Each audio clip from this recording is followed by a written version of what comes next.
Break ਤੋਂ ਬਾਅਦ ਤੁਹਾਡਾ ਸਵਾਗਤ ਹੈ ਜੀ ਡਾਕਟਰ ਸਾਹਿਬ।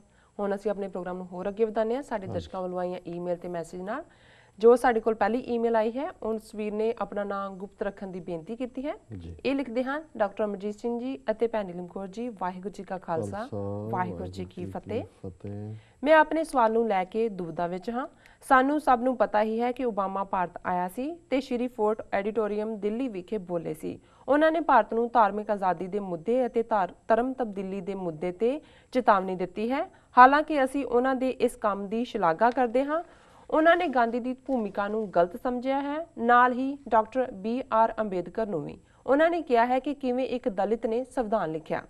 ਮੈਨੂੰ ਨਹੀਂ ਲੱਗਦਾ ਕਿ ਉਹਨਾਂ ਨੂੰ ਪਤਾ ਹੈ ਕਿ ਗਾਂਧੀ ਨਸਲੀ ਸੀ ਅਤੇ ਗਾਂਧੀ ਕਿਸੇ ਵੀ ਸੂਰਤ 'ਚ ਧਾਰਮਿਕ ਆਜ਼ਾਦੀ ਦਾ ਹਾਮੀ ਨਹੀਂ ਸੀ।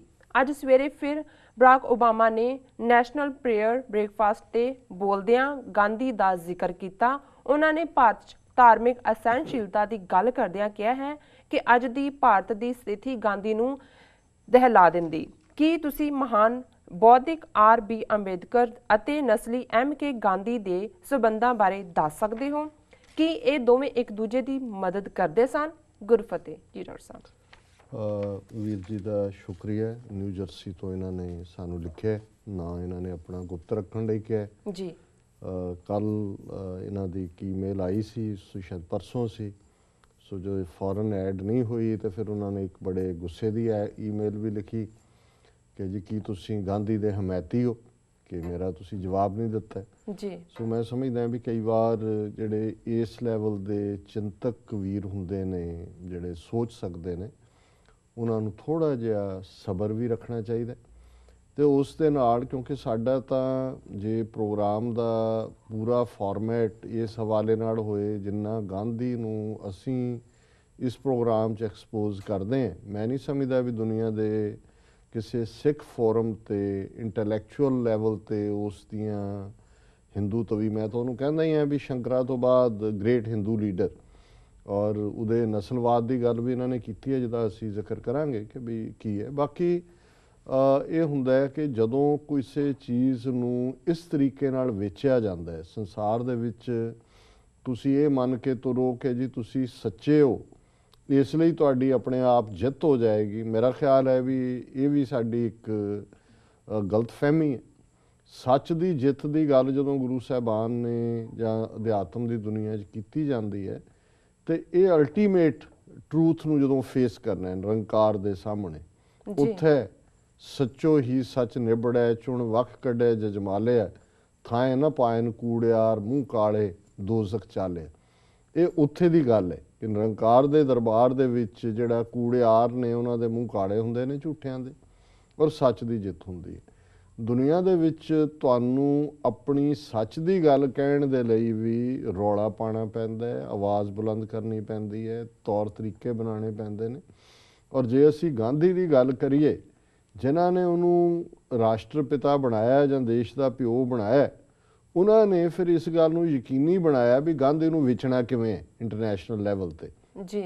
ਜੇ millions of dollars government of India ਰੱਖ ਕੇ ਗਾਂਧੀ ਫਿਲਮ ਬਣਾਉਂਦੀ ਹੈ, ਔਰ ਬਹੁਤ ਸਾਰੇ ਅਮਰੀਕਨਾਂ ਨੂੰ ਪੁੱਛ ਲਓ, ਯੂਰਪੀਅਨ ਨੂੰ ਪੁੱਛ ਲਓ, ਉਹਨਾਂ ਦਾ ਗਾਂਧੀ ਬਾਰੇ ਜਿਹੜਾ ਇਮੇਜ ਬਣਿਆ ਹੈ ਉਹ ਉਸ ਗਾਂਧੀ ਫਿਲਮ ਦੇਖ ਕੇ ਬਣਿਆ।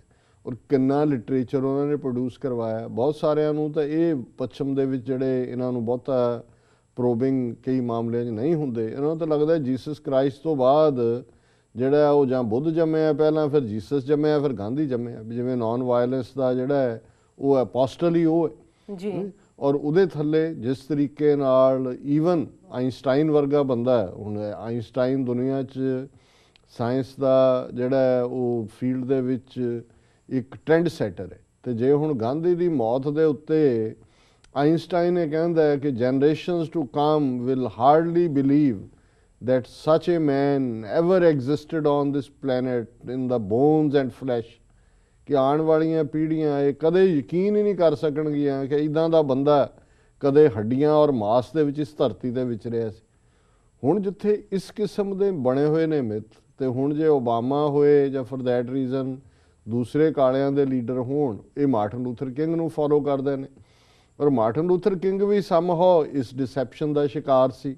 1950 'ਚੋਂ ਇੰਡੀਆ ਵੀ ਗਿਆ, ਔਰ ਬਹੁਤ ਵਾਰੀ ਇੱਥੇ ਜਦੋਂ ਮਾਰਟਨ ਲੂਥਰ ਕਿੰਗ ਦੀ ਸਟਰਗਲ ਦੀ ਗੱਲ ਹੁੰਦੀ ਹੈ ਤਾਂ ਉਹਨੂੰ ਗਾਂਧੀ ਦੀ ਲੈਗੇਸੀ ਨਾਲ ਜੋੜਿਆ ਜਾਂਦਾ। ਹਾਲਾਂਕਿ ਇਹ ਨਹੀਂ, ਅਸੀਂ ਹਮੇਸ਼ਾ ਹੀ ਚੈਲੰਜ ਕੀਤਾ ਹੈ ਇਸ ਨੂੰ।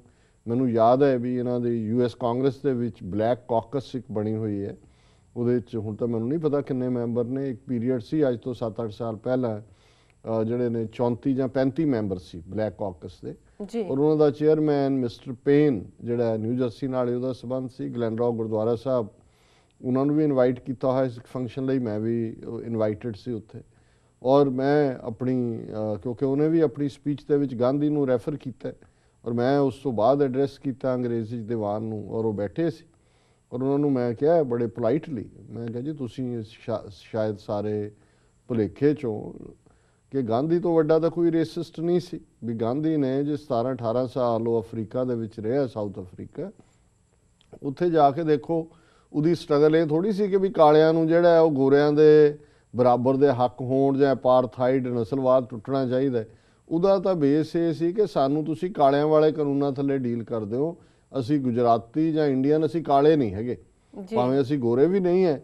ਸੋ ਸਾਡੇ ਲਈ ਅਲੱਗ ਜਿਹੜੇ ਨੇ ਉਹ ਕਾਨੂੰਨ ਬਣਾਏ ਜਾਣ, ਸਾਨੂੰ ਕਾਲਿਆਂ 'ਚੋਂ ਕੱਢਿਆ ਜਾਏਗਾ ਖਾਨੇ 'ਚੋਂ। ਇਹ ਉਹਦੀ ਸਟਰਗਲ ਸੀ, ਔਰ ਉਹਨੇ ਕਦੇ ਜ਼ਾਤ ਪਾਤ ਨੂੰ ਕੰਡੈਮ ਨਹੀਂ ਕੀਤਾ, ਕਿਤੇ ਅਦਰਵਾਈਜ਼ ਨਹੀਂ। ਔਰ ਜਿੱਥੇ ਤੱਕ ਜਿਹੜੇ ਜਿਵੇਂ ਵੀਰ ਨੇ ਡਾਕਟਰ BR ਅੰਬੇਦਕਰ ਦੇ ਹਵਾਲੇ ਨਾਲ ਪੁੱਛਿਆ, ਹੁਣ ਡਾਕਟਰ ਅੰਬੇਦਕਰ ਬਾਰੇ ਮੈਂ ਕਿਉਂਕਿ ਸਰ ਕਪੂਰ ਸਿੰਘ ਜਿਨ੍ਹਾਂ ਨੇ ਬਹੁਤ ਕੁਛ 47 ਤੋਂ ਪਹਿਲਾਂ ਦੇ ਦੌਰ ਬਾਰੇ ਵੀ ਲਿਖਿਆ, ਉਹਨੂੰ ਹੰਡਾਇਆ ਵੀ ਹੈ, ਸੋ ਉਹ ਉਹਨਾਂ ਨੂੰ ਕਹਿੰਦੇ ਨੇ ਕਿ ਵੀ ਸਭ ਤੋਂ ਜ਼ਿਆਦਾ ਰੌਸ਼ਨ ਦਿਮਾਗ ਸਾਊਥ ਏਸ਼ੀਆ ਦਾ ਇੱਕ ਮਾਈਂਡ, ਔਰ ਉਹਨਾਂ ਨੇ ਹਮੇਸ਼ਾ ਹੀ ਤਾਰੀਫ 'ਚ ਲਿਖਿਆ। ਔਰ ਅਸੀਂ ਸਮਝਦੇ ਹਾਂ ਵੀ ਡਾਕਟਰ BR ਅੰਬੇਦਕਰ ਕਦੇ ਵੀ ਗਾਂਧੀ ਦੇ ਨਾਲ ਜਿਹੜਾ ਸਹਿਮਤ ਹੋਣਾ ਤਾਂ ਦੂਰ ਦੀ ਗੱਲ। ਹਾਲਾਂਕਿ ਅਸੀਂ ਸਮਝਦੇ ਹਾਂ ਵੀ ਜਿਹੜਾ ਪੂਨਾ ਪੈਕਟ 1932-33 ਜਿਹਦੇ ਥੱਲੇ ਪਹਿਲਾਂ ਗਾਂਧੀ ਨੇ ਵਰਤ ਰੱਖਿਆ ਕਿ ਜੀ ਦਲਿਤ ਸਾਡਾ ਹਿੰਦੂ ਸਮਾਜ ਦਾ ਹਿੱਸਾ ਹੈ, ਉਹ ਬਲੈਕਮੇਲ ਸੀ ਜਿਹਦੇ ਥੱਲੇ ਡਾਕਟਰ ਅੰਬੇਦਕਰ ਨੂੰ ਜਿਹੜਾ ਉਹ ਪੂਨਾ ਪੈਕਟ ਕਰਨ ਦੇ ਲਈ ਮਜਬੂਰ ਹੋਣਾ ਪਿਆ। ਔਰ ਉਸ ਤੋਂ ਬਾਅਦ ਵੀ ਜਦੋਂ 47 ਤੋਂ ਬਾਅਦ ਇਹ ਠੀਕ ਹੈ, ਅਸੀਂ ਕਈ ਵਾਰ ਜਿਹੜੇ ਇੱਥੇ ਬੈਠੇ ਵੀ ਸੰਵਿਧਾਨ ਕਿਵੇਂ ਬਣਦਾ ਹੈ ਜਾਂ ਕਿਵੇਂ ਲਿਖਿਆ ਜਾਂਦਾ ਹੈ, ਤੇ ਡੈਕਲੇਰੇਸ਼ਨ ਆਫ ਇੰਡੀਪੈਂਡੈਂਸ ਕੀ ਹੁੰਦੀ ਹੈ ਜਾਂ ਕਿਵੇਂ ਲਿਖੀ ਜਾਂਦੀ ਹੈ, ਉਹਦੇ 'ਚ ਫਰਕ ਨਹੀਂ ਕਰਦੇ। ਹੁਣ ਅਮਰੀਕਾ 'ਚ ਜਦੋਂ ਇਹ ਕਿਹਾ ਜਾਂਦਾ ਹੈ ਕਿ declaration of independence Thomas Jefferson ਨੇ ਲਿਖੀ, ਤੇ ਜ਼ਾਹਰ ਹੈ ਉਹਨੇ ਲਿਖੀ ਕਿਉਂਕਿ ਉਹਨੂੰ ਵਿਜ਼ਨ ਦੇ ਦਿੱਤਾ ਉਹਨਾਂ ਨੇ ਕਿ ਵੀ ਆ ਇਹਦੇ ਥੱਲੇ ਲਿਖਣਾ। ਮਾਈਨਰ ਚੇਂਜਸ ਹੋਈਆਂ, ਇਸ ਲਈ ਮੂਲ ਡਾਕੂਮੈਂਟ ਦਾ ਆਥਰ ਜਿਹੜਾ ਹੈ ਉਹ ਟਾਮਸ ਜੈਫਰਸਨ ਹੈ। ਪਰ ਜਦੋਂ ਸੰਵਿਧਾਨ ਦੇ ਲਿਖਾਰੀ ਦੇ ਤੌਰ ਤੇ ਡਾਕਟਰ BR ਅੰਬੇਦਕਰ ਨੂੰ ਇਹ ਦੂਸਰੇ ਲੋਕ ਜਿਹੜੇ ਨੇ ਪ੍ਰੋਜੈਕਟ ਕਰਦੇ ਨੇ, ਤੇ ਜੇ ਤੁਸੀਂ ਕਾਰਵਾਈ ਦੇਖੋ 46-47 ਤੋਂ ਲੈ ਕੇ 1950 ਤੱਕ, ਕਿ ਡਾਕਟਰ ਅੰਬੇਦਕਰ ਦੇ ਹੱਥ ਵੀ ਕੁਛ ਨਹੀਂ ਸੀ, ਉਹ ਤਾਂ ਜਸਟ ਇੱਕ ਕਨਸਟੀਟਿਊਐਂਟ ਉਸ ਅਸੈਂਬਲੀ ਨੂੰ ਚੇਅਰ ਕਰਦੇ ਸੀ। ਹੁਣ ਜੇ ਕੋਈ ਮੁੱਦੇ ਦੇ ਉੱਤੇ ਲਾਅ ਜਾਂ ਸਬ ਲਾਅ ਜਾਂ ਸਬ ਸੈਕਸ਼ਨ ਬਣਨੇ ਤਾਂ ਉਹਦੀ ਸਬ ਕਮੇਟੀ ਬਣਾ ਦਿੰਦੇ ਸੀ ਕਿ ਉਹਦੇ 6-7 ਮੈਂਬਰ ਨੇ। ਕਿਉਂਕਿ ਮੈਂ ਕੁਛ ਹਾਲਾਂਕਿ ਕੋਈ ਮੈਨੂੰ ਵੀ ਐਕਸਪੀਰੀਅੰਸ ਨਹੀਂ ਹੈ ਕਿ ਵੀ ਮੈਂ ਡੀਟੇਲ ਉਹ ਸਾਰੀ ਪੜ੍ਹੀ ਹੈ, ਵੱਡੇ ਵੋਲਿਊਮ ਨੇ ਕਿ ਕਿਹੜੇ ਇਸ਼ੂ ਤੇ ਕੀ ਡਿਬੇਟ ਹੋਈ। ਜਿਵੇਂ ਮਾਈਨੋਰਟੀਜ਼ ਹੱਕਾਂ ਦੇ ਉੱਤੇ ਗੱਲ ਸੀ, ਸਿੱਖਾਂ ਦੇ ਸਪੈਸ਼ਲ ਪ੍ਰੋਵੀਜ਼ਨ ਦੇ ਉੱਤੇ, ਹੁਣ ਜਿਹੜੀ ਕਮੇਟੀ ਬਣੀ ਉਹਦੇ 'ਚ RK ਮੁਨਸ਼ੀ ਹੈ, ਉਹਦੇ 'ਚ ਰਜਿੰਦਰ ਪ੍ਰਸਾਦ ਹੈ, ਉਹਦੇ 'ਚ ਪਟੇਲ ਹੈ, ਉਹਦੇ 'ਚ ਨਹਿਰੂ ਹੈ, ਉਹਦੇ 'ਚ ਅੰਬੇਦਕਰ ਹੈ, ਇੱਕ ਅੱਧਾ ਹੋਰ ਹੈ। ਹੁਣ ਜੇ 7 ਮੈਂਬਰ ਨੇ ਸਬ ਕਮੇਟੀ ਦੇ, ਤੇ ਜਿਹੜੇ 7 'ਚੋਂ 4 ਇੱਕ ਪਾਸੇ ਹੋ ਜਾਂਦੇ ਨੇ ਕਿ ਵੀ ਜੀ ਨਹੀਂ ਇਹਨਾਂ ਨੂੰ ਅਸੀਂ ਕੋਈ ਸਪੈਸ਼ਲ ਮਾਈਨੋਰਟੀਜ਼ ਨੂੰ ਕੋਈ ਪ੍ਰੋਟੈਕਸ਼ਨ ਦਾ ਜਾਂ ਕੋਈ ਸੇਫਗਾਰਡ ਨਹੀਂ ਦੇਣਾ, ਤੇ ਰਿਕਮੈਂਡੇਸ਼ਨ ਤਾਂ ਉਹੀ ਹੈ ਜਿਹੜੀ ਉਹਨਾਂ ਨੇ ਕੀਤੀ। ਹੁਣ ਉਹਦੇ 'ਚ ਡਾਕਟਰ ਅੰਬੇਦਕਰ ਬੈਠਾ, ਜਿਹੜੇ ਨੇ ਉੱਤੇ ਭਾਵੇਂ ਉਹ ਚੇਅਰਪਰਸਨ ਨੇ, ਉਹਨਾਂ ਦਾ ਕੋਈ ਕੰਟਰੋਲ ਨਹੀਂ ਹੈ। ਸੋ ਬਹੁਤ ਸਾਰੀ ਜਿਹੜੀ ਕਨਸਟੀਟਿਊਸ਼ਨਲ ਡਿਸਕਸ਼ਨਸ ਜਾਂ ਆਊਟਕਮ ਜਾਂ ਉਸ ਤੋਂ ਬਾਅਦ ਜਿਹੜਾ ਡਾਕੂਮੈਂਟ 3-4 ਸਾਲ ਬਾਅਦ ਸਾਹਮਣੇ ਆਇਆ, ਬੇਸ਼ੱਕ ਉਹਨਾਂ ਦੀ ਜਿਹੜੀ ਹੈ ਸਦਾਰਤ ਦੇ ਥੱਲੇ ਜਾਂ ਪ੍ਰਧਾਨਗੀ ਥੱਲੇ ਆਇਆ, ਪਰ ਉਹਨਾਂ ਦਾ ਉਹਦੇ ਤੇ ਕੰਟਰੋਲ ਨਹੀਂ ਸੀ। ਅਲਟੀਮੇਟਲੀ ਕਾਂਸਟੀਟਿਊਐਂਟ ਅਸੈਂਬਲੀ ਦੇ ਵਿੱਚ ਫੈਸਲਾ ਮੈਜੋਰਟੀ ਵੋਟਾਂ ਦੇ ਨਾਲ ਹੀ ਹੋ ਰਿਹਾ ਸੀ, ਜਿਹੜਾ ਕਿ ਭਾਵੇਂ ਸਬ ਕਮੇਟੀਆਂ 'ਚ ਸੀ। ਔਰ ਇਹੀ ਕਾਰਨ ਸੀ ਕਿ ਜਦੋਂ ਮੁਹੰਮਦ ਅਲੀ ਜਿਨ੍ਹਾਂ ਨੇ ਇਹ ਗੱਲ ਕਹੀ ਕਿ ਭਾਈ ਜ਼ੋਨਿੰਗ ਬਣਾਓ, ਔਰ ਉਦੋਂ ਉਹਨਾਂ ਨੇ ਨਹਿਰੂ ਨੂੰ ਉਹਨਾਂ ਨੇ ਕਿਹਾ ਜੀ ਕਿ ਤੁਸੀਂ ਕਿਵੇਂ ਬਣਾਓਗੇ ਸੰਵਿਧਾਨ, ਉਹਨੇ ਕਿਹਾ ਜੀ ਕਾਂਸਟੀਟਿਊਐਂਟ ਅਸੈਂਬਲੀ 'ਚ ਅਸੀਂ ਮੈਜੋਰਟੀ ਦੇ ਨਾਲ ਹੀ ਜਿਹੜਾ ਸੰਵਿਧਾਨ ਬਣਾਵਾਂਗੇ। ਉਹਨਾਂ ਨੇ ਕਿਹਾ ਜੀ ਮੈਜੋਰਟੀ ਤਾਂ ਤੁਹਾਡੀ ਹੋਣੀ ਹੈ, ਫਿਰ ਤੁਸੀਂ ਸਾਨੂੰ ਕਿੱਥੇ ਜਿਹੜਾ ਖਲੋਣ ਦਿਓਗੇ। ਇਹੀ ਕਾਰਨ ਪਾਕਿਸਤਾਨ ਬਣਨ ਦਾ ਜਿਹੜਾ ਫਾਈਨਲੀ ਜਿਹੜਾ ਕੋਈ ਵੀ ਸਾਂਝ ਵਾਲੀ ਗੱਲ ਨੂੰ ਤੋੜਿਆ। ਸੋ ਅਸੀਂ ਸਮਝਦੇ ਹਾਂ ਵੀ ਬਾਕੀ ਜਦੋਂ ਤੁਸੀਂ ਕਿਸੇ ਮੁਲਕ ਦੀ ਜਿਹੜੀ ਹੈ ਸਰਜ਼ਮੀਨ ਦੇ ਉੱਤੇ ਕਹਿ ਰਹੇ ਹੁੰਦੇ ਹੋ, ਉਹ ਕਹਿਣਾ ਤਾਂ ਇਹ ਚਾਹੁੰਦੇ ਸੀ, ਇਹਨਾਂ ਨੂੰ ਰਿਮਾਈਂਡ ਕਰਵਾ ਰਹੇ ਸੀ ਕਿ ਵੀ ਪ੍ਰੈਜ਼ੀਡੈਂਟ ਓਬਾਮਾ ਕਿ ਵੀ ਤੁਸੀਂ ਜਿਹੜਾ ਇੱਕ ਦਲਿਤ ਨੇ ਤੁਹਾਡਾ ਸੰਵਿਧਾਨ ਲਿਖਿਆ, ਮੇਰੀ ਕੌਮੋ, ਮਿਲਖਾ ਸਿੰਘ, ਸ਼ਾਹਰੁਖ ਖਾਨ ਔਰ ਡਾਈਵਰਸਿਟੀ ਤੁਹਾਡੀ ਬਿਊਟੀ ਹੈ, ਔਰ ਤੁਸੀਂ ਇਹ ਜਿਹੜਾ ਧਾਰਮਿਕ ਆਜ਼ਾਦੀ ਔਰ ਮੰਨਣ ਔਰ ਫੈਲਾਣ ਇਹਦੇ 'ਚ ਨਾ ਕਰੋ। ਸੋ ਉਸ ਕੌਨਟੈਕਸਟ ਦੇ ਵਿੱਚ ਉਹਨਾਂ ਨੇ ਗੱਲ ਕੀਤੀ। ਬਾਕੀ ਜਿਹੜਾ ਗਾਂਧੀ ਦਾ ਇਮੇਜ ਜਿਸ ਕਿਸਮ ਦਾ ਬਣਾ ਦਿੱਤਾ ਹੋਇਆ, ਔਰ ਇਹੀ ਨਹੀਂ ਓਬਾਮਾ ਨੇ ਤਾਂ ਜਿਹੜਾ ਔਰ ਦੂਜੇ ਵੀ ਜਿੰਨੇ ਵੀ ਇੱਥੇ ਕਾਲੇ ਲੀਡਰਾਂ ਨੂੰ ਮਿਲੇ, ਔਰ ਮੈਂ ਜਿਵੇਂ ਪੇਨ ਦੇ ਹਵਾਲੇ ਨਾਲ ਗੱਲ ਕੀਤੀ, ਮੈਂ ਜਦੋਂ ਐਡਰੈਸ ਕੀਤਾ ਉਸ ਤੋਂ ਬਾਅਦ ਉਹਨਾਂ ਨੇ ਕਿਹਾ ਜੀ ਕਿ ਵੀ ਵੀ ਲਾਈਕ ਟੂ ਨੋ ਮੋਰ, ਕਿ ਵੀ ਇਹ ਐਸਪੈਕਟ ਅਸੀਂ ਕਦੇ ਸੁਣਿਆ ਹੀ ਨਹੀਂ ਸੀ। ਉਹਨੇ ਜਿਹੜੀ ਰਿਸਰਚਰ ਨਾਲ ਸੀ ਉਹਨੂੰ ਵੀ ਕਿਹਾ ਵੀ ਇਸ 'ਤੇ ਫਰਦਰ ਕਰੋ। ਮੈਂ ਇੱਕ ਦੋ ਵਾਰ ਬਾਅਦ ਉਹਨਾਂ ਨੂੰ ਫਿਰ ਵੀ ਮਿਲਿਆ ਵਾਸ਼ਿੰਗਟਨ DC 'ਚ। ਅਸੀਂ ਨਿਊਕਲੀਅਰ ਮੁੱਦੇ ਦੇ ਉੱਤੇ ਉਹਨਾਂ ਤੋਂ ਲੈਟਰ ਵੀ ਲਿਖਵਾਇਆ ਕਿ ਇੰਡੀਆ ਜਿਹੜਾ ਇਹ ਨਿਊਕਲੀਅਰ ਪ੍ਰੋਗਰਾਮ ਨੂੰ ਅੱਗੇ ਨਾ ਤੋਰੇ। ਪਰ ਕੁੱਲ ਮਿਲਾ ਕੇ ਸਾਡੀ ਆਵਾਜ਼, ਅਸੀਂ ਤਾਂ ਆਪਣੀ ਗੱਲ ਕਹਿਣ ਲਈ ਜੇ ਇਸ ਪਲੇਟਫਾਰਮ ਨੂੰ ਚੁਣਿਆ, ਔਰ ਇਹ ਸਾਨੂੰ ਪਤਾ ਵੀ ਅਸੀਂ ਕਿਵੇਂ ਸਰਵਾਈਵ ਕਰ ਰਹੇ ਹਾਂ, 2 ਸਾਲ ਅਸੀਂ ਕਿਵੇਂ ਕੱਢੇ ਨੇ, ਔਰ ਕਿਵੇਂ ਹਰ ਦਿਨ ਸਾਡੇ ਲਈ। ਸੋ ਜਿਹੜੇ ਸਾਡੇ ਜਿਹੜੇ ਸਰੋਤੇ ਜਾਂ ਸਾਡੇ ਵਿਊਅਰ ਜਿਹੜੇ ਨੇ ਉਹ ਰੈਸਟਲੈਸ ਹੁੰਦੇ ਨੇ ਕਿ ਜੀ ਆਹ ਵੀ ਆ ਜਾਏ 1 ਘੰਟੇ 'ਚ ਅਸੀਂ ਜਿਹੜਾ ਉਹ ਸਾਰਾ ਕੁਛ ਕਰੀਏ, ਦੈਨ ਮੈਂ ਸਮਝਦਾ ਵੀ ਇਸ ਕਿਸਮ ਦੇ ਸਾਨੂੰ ਫੋਰਮ ਕ੍ਰੀਏਟ ਕਰਨੇ ਪੈਣਗੇ। ਉਹਨਾਂ ਜਿੰਨੇ ਰਿਸੋਰਸ ਤਾਂ ਨਹੀਂ ਨੇ, ਪਰ ਘੱਟੋ ਘੱਟ ਜਿਹੜੇ ਸਾਡੇ ਐਗਜ਼ਿਸਟਿੰਗ ਮਾੜੇ ਮੋਟੇ ਨੇ ਪ੍ਰੋਗਰਾਮ ਜਾਂ ਜਿਹੜੀਆਂ ਸੰਸਥਾਵਾਂ ਇਸ ਫੀਲਡ 'ਚ ਕੰਮ ਕਰ ਰਹੀਆਂ ਤਾਂ ਕਿ ਇਹਨਾਂ ਦੇ ਜਿਹੜੇ ਝੂਠ ਨੇ ਉਸ ਨੂੰ ਕਾਊਂਟਰ ਕੀਤਾ ਜਾਏ। ਤਾਂ ਮੈਂ ਸਮਝਦਾ ਵੀ ਉਹ ਮੋਰ ਇਨਵੋਲਵਮੈਂਟ ਦੀ ਲੋੜ ਹੈ। ਤੁਸੀਂ ਇੱਕ ਥਾਂ ਤੋਂ ਇਹ ਕੁਛ ਨਾ ਐਕਸਪੈਕਟ ਕਰੋ ਕਿ ਭਾਈ ਸਾਰੇ ਹੀ ਕੰਮ ਵੀ ਹੋਣ ਔਰ ਉਸ 'ਚੋਂ ਹੀ ਸ਼ਾਇਦ ਅਸੀਂ ਕੋਈ ਬਹੁਤ ਵੱਡੀ ਗੱਲ ਕਰ ਸਕਦੇ ਹੋਈਏ। ਅਸੀਂ ਇੱਕ ਸੀਮਤ ਦਾਇਰੇ ਦੇ ਵਿੱਚ ਰਹਿੰਦੇ ਹਾਂ, ਆਪਣੀ ਗੱਲ ਕਹਿਣ ਦੀ ਕੋਸ਼ਿਸ਼ ਕਰਦੇ ਹਾਂ। ਜਿੰਨਾ ਕਨਸੈਪਟ ਸਾਨੂੰ ਕਲੀਅਰ ਹੈ, ਅਸੀਂ ਗਲਤ ਵੀ ਹੋ ਸਕਦੇ ਹਾਂ, ਔਰ ਅਸੀਂ ਹਮੇਸ਼ਾ ਇਸ ਦੇ ਲਈ ਓਪਨ ਹੈ ਕਿ ਸਾਨੂੰ ਜਿਹੜੀ ਹੈ ਉਹ ਜਾਣਕਾਰੀ ਦਿੱਤੀ ਜਾਏ ਕਿ ਕਿਵੇਂ ਅਸੀਂ ਆਪਣੇ ਇਸ ਪਾਰਟ ਨੂੰ ਫਰਦਰ ਇੰਪਰੂਵ ਕਰ ਸਕਦੇ ਹਾਂ। ਸੋ ਇਹਨਾਂ ਦਾ ਵੀਰ ਜੀ ਦਾ ਬਹੁਤ ਬਹੁਤ ਧੰਨਵਾਦ। ਉਹਨਾਂ ਨੇ ਭਾਵੇਂ ਅਗਰੈਸਿਵਲੀ ਲਿਖਿਆ, ਮੇ ਬੀ ਉਹ ਕਹਿੰਦੇ ਹੋਣਗੇ ਕਿ ਜੀ ਅਗਰੈਸਿਵ ਲਿਖਣ ਕਰਕੇ ਹੀ ਹੁਣ ਉਹਨਾਂ ਨੂੰ ਜਵਾਬ ਦੇਣਾ ਪਿਆ ਕਿ ਅਸੀਂ ਕਿਹਾ ਜੀ is doctor Amarjit supporting Gandhi, ਪਰ ਨਹੀਂ, ਇਹਨਾਂ ਦੀ ਈਮੇਲ ਮੈਂ ਕੱਲ੍ਹ ਵੀ ਕੱਢ ਕੇ ਰੱਖੀ ਸੀ ਕਿ ਤੁਹਾਨੂੰ ਕਿਹਾ ਸੀ ਕਿ ਵੀ ਕਰਨ ਲਈ, ਬਟ ਉਹ ਟੁਵਰਡਸ ਦਾ ਐਂਡ ਆਈ, ਸੋ ਅਸੀਂ ਨਹੀਂ ਇਨਕਲੂਡ ਕਰ ਸਕੇ। ਸੋ ਇਹਨਾਂ ਦਾ ਬਹੁਤ ਬਹੁਤ ਧੰਨਵਾਦ ਜੀ। ਡਾਕਟਰ ਸਾਹਿਬ, ਸਾਡਾ ਅਗਲਾ ਫੇਸਬੁੱਕ ਮੈਸੇਜ ਹਰਪਿੰਦਰ ਸਿੰਘ ਜੀ ਦਾ ਸੁਲਤਾਨਪੁਰ ਲੋਧੀ ਤੋਂ ਆਇਆ ਹੈ। ਇਹ ਲਿਖਦੇ ਹਨ, ਡਾਕਟਰ ਸਾਹਿਬ ਅਤੇ ਭੈਣ ਨੀਲਮ ਕੌਰ ਜੀ, ਸਤਿ ਸ਼੍ਰੀ ਅਕਾਲ। ਸਤਿ ਸ਼੍ਰੀ ਅਕਾਲ ਡਾਕਟਰ ਸਾਹਿਬ ਜੀ, ਮੈਂ ਨੈਕਸਟ ਸੋਵਰਨ ਕੰਟਰੀ ਕੁਰਦਿਸਤਾਨ ਵਾਲਾ ਐਪੀਸੋਡ ਸੁਣ ਰਿਹਾ ਸੀ। ਉਸ ਦੇਸ਼ ਦੀ ਇੱਕ ਬੰਦਰਗਾਹ ਵਾਲੀ ਪ੍ਰੋਬਲਮ ਸੁਣ ਕੇ ਮਨ 'ਚ ਪ੍ਰਸ਼ਨ ਆਇਆ, ਜੇ ਇਕੱਲਾ ਪੰਜਾਬ ਹੀ ਸਿੱਖ ਹੋਮਲੈਂਡ ਬਣਦਾ ਹੈ ਤਾਂ ਲੈਂਡਲੌਕਡ ਦੇਸ਼ ਹੋਣ ਕਰਕੇ ਇਸ ਦਾ ਕੀ ਹੱਲ ਹੋਵੇਗਾ ਜੀ? ਇਸ ਨੂੰ ਮਨੋਬਲ ਡੇਗਣ ਵਾਲਾ ਪ੍ਰਸ਼ਨ ਨਾ ਸਮਝਣਾ ਜੀ। ਦਰਅਸਲ ਜਦੋਂ ਅਸੀਂ ਕਿਤੇ ਲੋਕਾਂ 'ਚ ਗੱਲ ਤੋਰਨੀ ਹੋਵੇ ਤਾਂ ਉਹ ਵੀ ਸਾਨੂੰ ਇਹ ਸਵਾਲ ਪੁੱਛ ਸਕਦੇ ਹਨ ਜੀ। ਡਾਕਟਰ ਸਾਹਿਬ, ਵੀਰ ਹਰਪਿੰਦਰ ਸਿੰਘ ਜੀ ਦਾ ਬਹੁਤ ਬਹੁਤ ਸ਼ੁਕਰੀਆ। ਉਹਨਾਂ ਨੇ ਸੁਲਤਾਨਪੁਰ ਲੋਧੀ ਤੋਂ ਸਾਨੂੰ ਲਿਖਿਆ।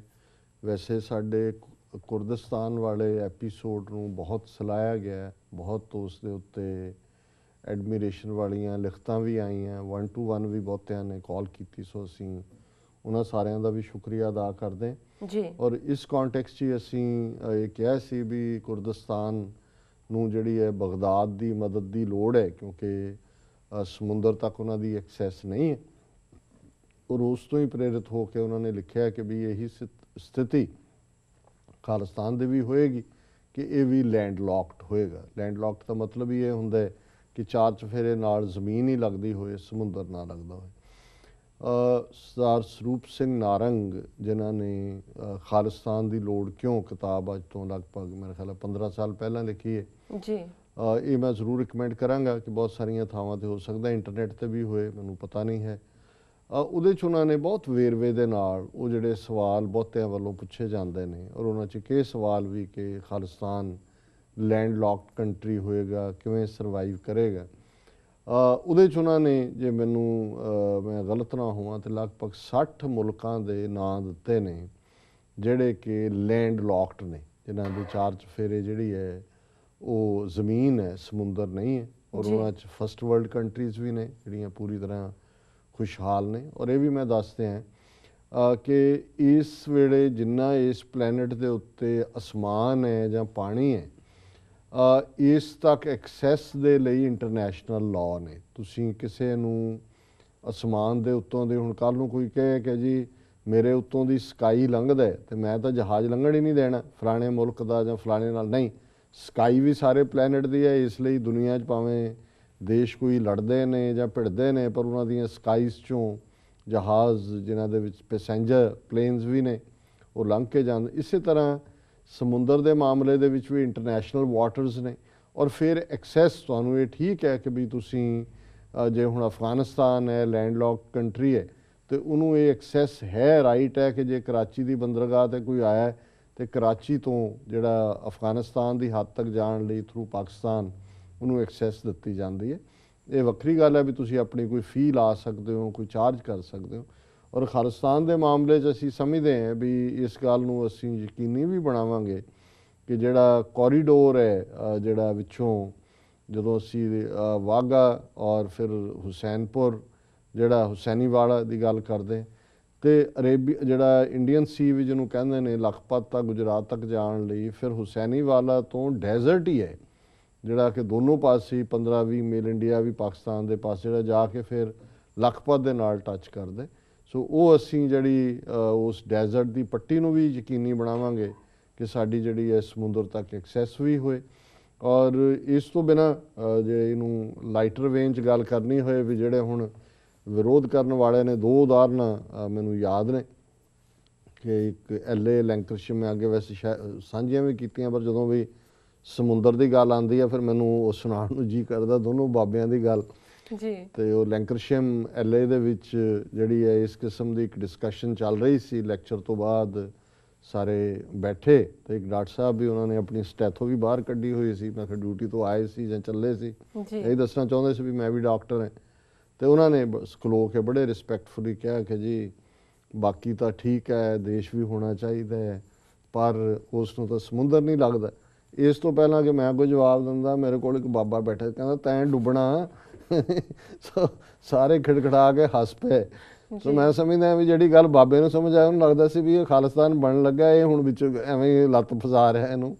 ਔਰ ਇੱਦਾਂ ਦੀ ਘਟਨਾ ਟੋਰਾਂਟੋ 'ਚ ਵੀ ਹੋਈ ਵੀ ਉੱਥੇ ਵੀ ਇੱਕ ਆਮ ਡਿਸਕਸ਼ਨ ਦੇ ਵਿੱਚ ਬੈਠਿਆ ਇੱਕ ਚੰਗਾ ਇਕੱਠ ਸੀ। ਸ਼ੁਰੂ ਦੀ ਗੱਲ ਹੈ 1992-93 ਪੀਰੀਅਡ ਦੀ ਜੀ। ਔਰ ਇਹੀ ਸਵਾਲ ਕਿਉਂਕਿ ਅਕਸਰ ਜਿਨ੍ਹਾਂ ਨੇ ਆਪ ਹੋਰ ਕੁਝ ਨਹੀਂ ਕਰਨਾ ਹੁੰਦਾ ਉਹ ਇੱਦਾਂ ਦੀਆਂ ਹੀ ਕਰਨਗੇ ਜੀ ਇਕੋਨਮੀ ਕਿਵੇਂ ਚੱਲੇਗੀ ਜੀ, ਆਰਥਿਕਤਾ ਕਿਵੇਂ ਹੋਏਗੀ, ਸਾਡੇ ਕੋਲ ਤਾਂ ਕੋਈ ਖਣਿਜ ਪਦਾਰਥ ਨਹੀਂ ਹੈ, ਸੋਨਾ ਨਹੀਂ ਨਿਕਲਦਾ, ਚਾਂਦੀ ਨਹੀਂ ਨਿਕਲਦਾ।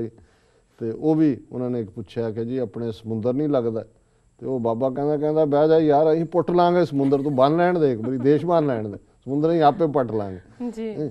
ਸੋ ਮੈਂ ਸਮਝਦਾ ਵੀ ਸਾਡਾ ਜਿਹੜਾ ਇੱਕ ਨੇਸ਼ਨ ਦਾ ਰਾਈਟ ਹੈ, ਇੰਨੇ ਕੁ ਫੈਕਟਰ ਸਾਡੇ ਨੇ ਨੇਸ਼ਨਹੁੱਡ ਦੇ, ਆਪਣੀ ਕੰਟਰੀ ਦੇ, ਕਿ ਇਹਦੇ 'ਚ ਸਮੁੰਦਰ ਦਾ ਨਾਂ ਲੱਗਣਾ ਕੋਈ ਬਹੁਤ ਵੱਡੀ ਗੱਲ ਨਹੀਂ। 60-65-70 ਦੇਸ਼ ਆਲਰੇਡੀ ਲੈਂਡ ਲੌਕਡ ਨੇ, ਲੇਕਿਨ ਫਿਰ ਵੀ ਅਸੀਂ ਜਿਵੇਂ ਇਹ ਕਹੇ ਵੀ ਜਿਹੜਾ ਸਾਡੇ ਸਾਹਮਣੇ ਬਰਾਡਰ ਮੈਪ ਹੈ ਖਾਲਿਸਤਾਨ ਦਾ ਜੀ, ਉਹਦੇ ਥੱਲੇ ਹੁਸੈਨੀਵਾਲਾ ਤੋਂ ਰਾਜਸਥਾਨ ਦੇ ਡੈਜ਼ਰਟ ਰਾਹੀਂ ਉਹ ਪੱਟੀ ਵੀ ਸ਼ਾਮਲ ਹੈ ਜਿਹੜੀ ਸਾਨੂੰ ਸਮੁੰਦਰ ਤੱਕ ਐਕਸੈਸ ਦਿੰਦੀ ਹੈ ਜੀ। ਸੋ ਇਹਨਾਂ ਦਾ ਵੀਰ ਹਰਪਿੰਦਰ ਸਿੰਘ ਜੀ ਦਾ ਬਹੁਤ ਬਹੁਤ ਸ਼ੁਕਰੀਆ ਇਹਨਾਂ ਨੇ।